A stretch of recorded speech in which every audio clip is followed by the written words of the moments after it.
Halo, selamat datang di channel YouTube Enjoy Aja. Di video kali ini aku akan membagikan informasi mengenai jenis-jenis visa apa aja yang perlu kamu tahu untuk bisa bekerja di Jepang.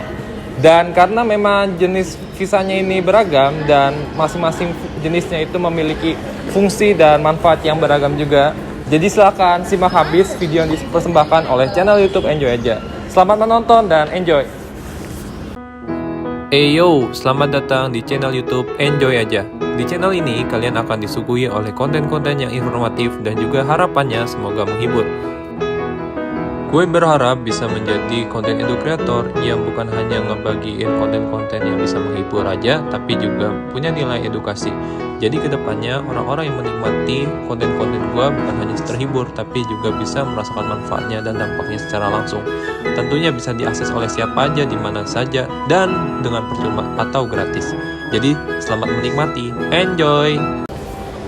Bagi kamu yang punya rencana untuk berpergian ke Jepang, terkhusus memiliki rencana untuk bisa bekerja di Jepang, kamu perlu tahu informasi mengenai jenis-jenis visa apa aja yang diterbitkan oleh pemerintah Jepang.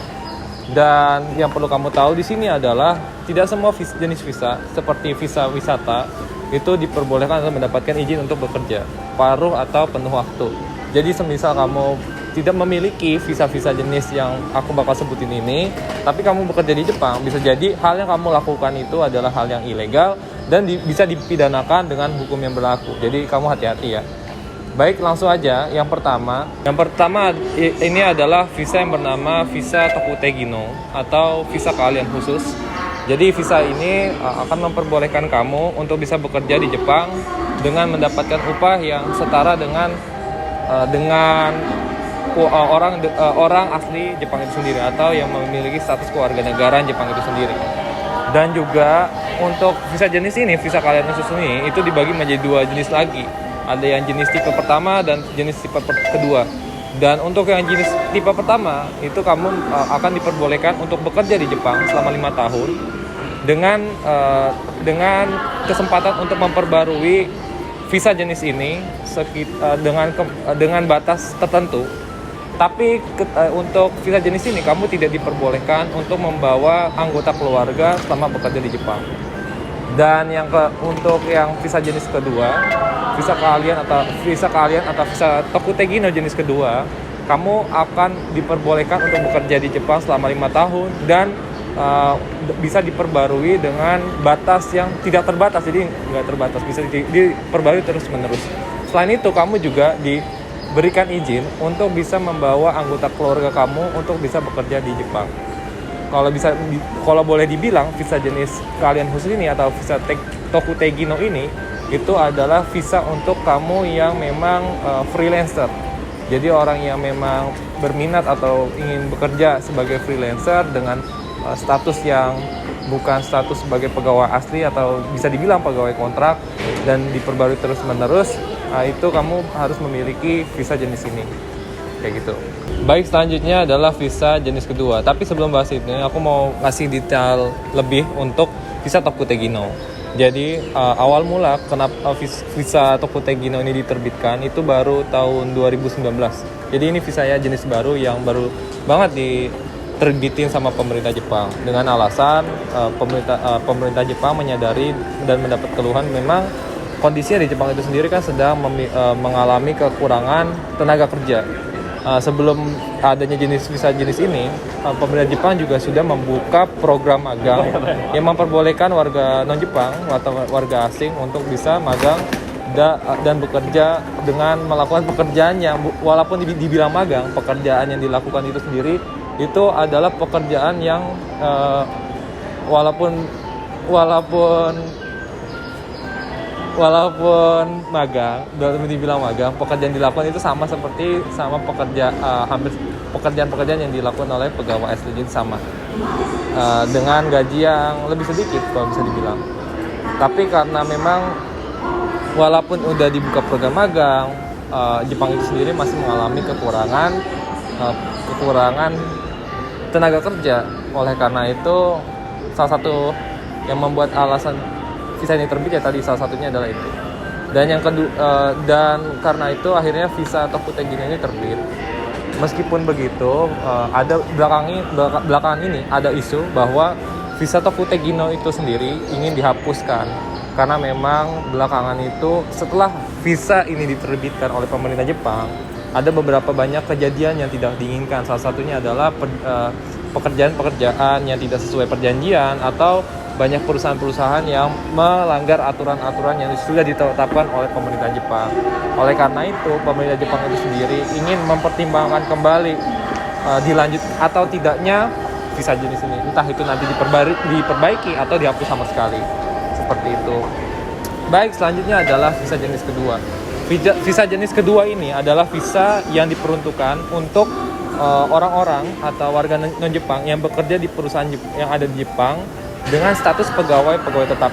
Jadi ini adalah visa yang bisa dibilang visa pekerja yang bekerja di bidang khusus. Jadi nggak di semua bidang pekerjaan, jadi hanya di pekerjaan khusus. Nanti aku bakal tampilin pekerjaan apa aja yang bisa berkesempatan mendapatkan visa jenis ini. Dan juga untuk pemegang visa jenis ini sendiri itu tidak semua prosesnya itu tidak cukup rumit karena kamu harus memenuhi berbagai macam syarat. Salah satu syaratnya adalah kamu harus memiliki background pendidikan di level tertentu, dan juga kamu harus sudah memiliki perusahaan yang ada di Jepang yang bersedia menanggung kamu menjadi pegawai tetapnya. Seperti itu. Selain itu, pemegang visa jenis ini itu juga berkesempatan untuk bisa mengajukan visa izin tinggal permanen yang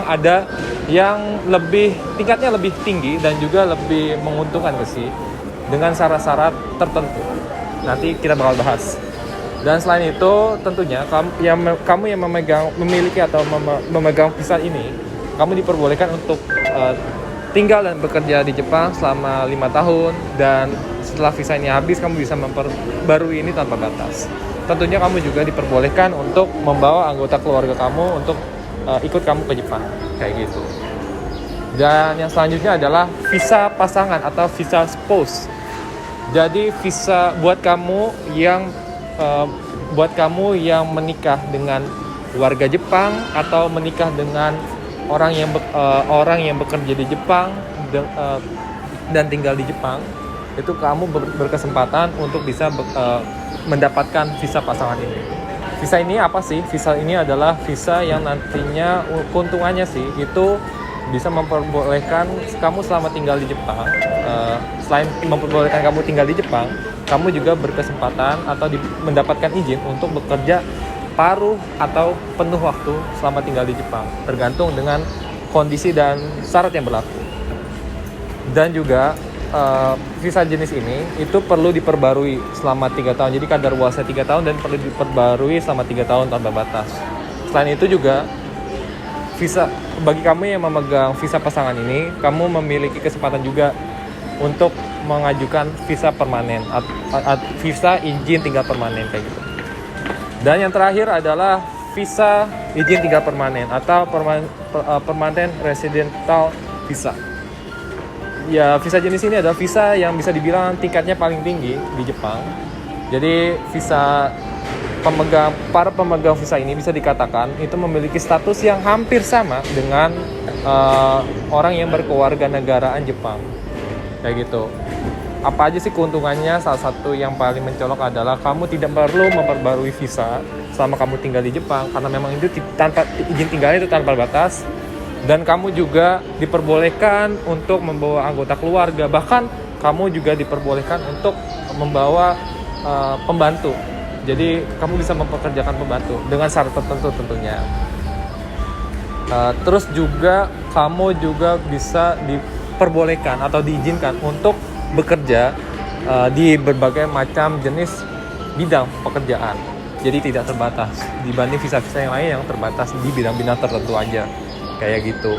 Dan belakangan isunya juga pemegang visa ini yang tinggal di daerah tertentu itu ke depan bakal mungkin lagi belum dipastikan, tapi ada kemungkinan akan mendapatkan hak politik seperti kamu diperbolehkan untuk berpartisipasi dalam pemilihan atau mencoblos, dalam bahasa Indonesia mencoblos untuk di ajang pilkadanya Jepang kayak gitu.